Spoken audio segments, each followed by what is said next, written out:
Bonjour, je m'appelle Jacqueline, j'ai 74 ans et j'ai décidé en janvier 2020 de mettre fin à mes jours. Bonjour Jacqueline. Bonjour Hugo. Vous avez l'air en très bonne santé, en pleine forme, mais vous avez pris une décision, c'est de mourir début 2020. Pourquoi ?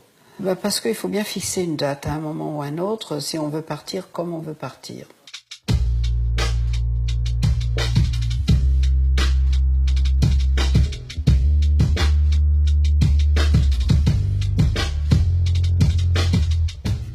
À partir de 75, on commence à avoir de plus en plus d'emmerdes de santé.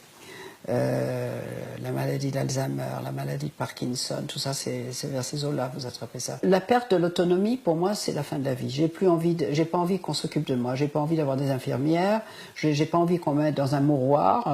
Les EHPAD, pour moi, c'est des mouroirs. De me retrouver perfusée, ventilée, infantilisée. D'avoir des gens qui viennent me voir. Alors, Madame Jenkel, il fait beau aujourd'hui, on est bien.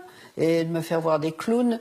On s'amuse bien aujourd'hui. On peut vous faire venir un coiffeur aujourd'hui, on va vous faire toute belle. Ça vous angoisse. Vous voulez surtout pas qu'on vous parle comme ça, qu'on vous traite comme ça, quoi.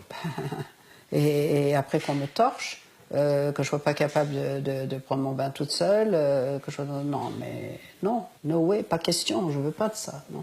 Ce dont vous avez peur, si j'ai bien compris, c'est de la dégradation qui arrive de manière inéluctable. Ah oui. C'est ça. Oui. Vous savez qu'à partir de maintenant, chaque année qui passe, vous allez être de moins en moins bien physiquement. Oui. Je vais pas rajeunir. Oui, non, Non. c'est sûr. Mais on peut vieillir en étant heureux. Il y a des gens oui, mais je suis qui y heureuse. arrivent. Ouais. Je suis très heureuse. Vous vous dites pas, il me reste plein de trucs à faire, plein de trucs dont j'ai envie, je sais pas. J'ai tout fait. Tout fait.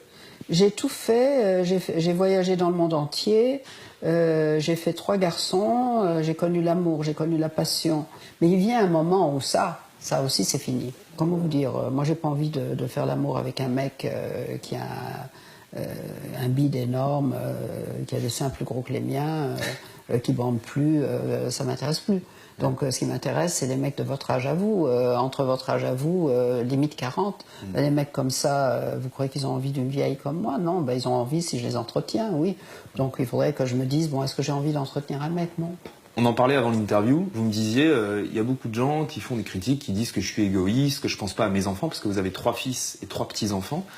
Qu'est-ce que vous dites là-dessus? J'en ai discuté avec mes enfants, c'est des adultes. Je suis pas en train de laisser des enfants... enfants, ni des ados. Je suis en train de laisser des hommes de 40 et plus, des hommes adultes avec qui on a parlé de ma décision depuis beaucoup d'années et qui sont tout à fait d'accord avec moi et qui préfèrent avoir une maman libre, contente, déterminée, qui décide de partir à son heure, plutôt que d'avoir une maman malade, dépendante, et dont ils doivent s'occuper, et ça serait beaucoup moins sympa. Moi, j'ai pas mis des enfants au monde pour les faire chier. Ils ont rien demandé. Ils sont venus au monde pour mon plaisir. Moi, j'ai eu envie de les faire. Je leur dois de pas les faire chier à la fin de ma vie, c'est tout. Et ils le comprennent, ils sont d'accord. Vous n'avez pas peur de la mort? Non. Ça vous fait pas peur de vous dire? J'étais morte pendant des millions d'années avant de naître, et je vais être morte pendant des millions d'années après. Pourquoi est-ce que j'aurais peur de ça? Aujourd'hui, en France, 90% des Françaises sont favorables à la légalisation du suicide assisté, mais c'est toujours pas le cas, c'est toujours interdit, notamment sous la pression de certains lobbies religieux. Oui. Par exemple, l'Église catholique, pour qui c'est pas bien, c'est pas moral, c'est un péché de se suicider. Vous croyez que je crois à ce que les trucs que vous brandissent, les religions monothéistes, de l'enfer, du paradis? Et alors le paradis, vous pouvez compter des moutons pendant toute l'éternité sur une prairie. Vous avez envie de ça? L'enfer, vous cramez pendant toute l'éternité. Leur truc, il est chiant, mais il est chiant des deux côtés. Moi, le truc des musulmans, c'est mieux, parce qu'ils vous disent vous allez baiser des vierges pendant je sais pas longtemps, ça c'est bien. Moi, si on me dit le même truc, si on me dit Jacqueline, tu vas trouver des beaux mecs comme Hugo et qui ils vont te faire plein de trucs super, tu vas pouvoir les sucer jusqu'à la fin de l'éternité, moi je vais dire merci, je veux bien ça, mais qu'on me le garantisse, un truc pareil.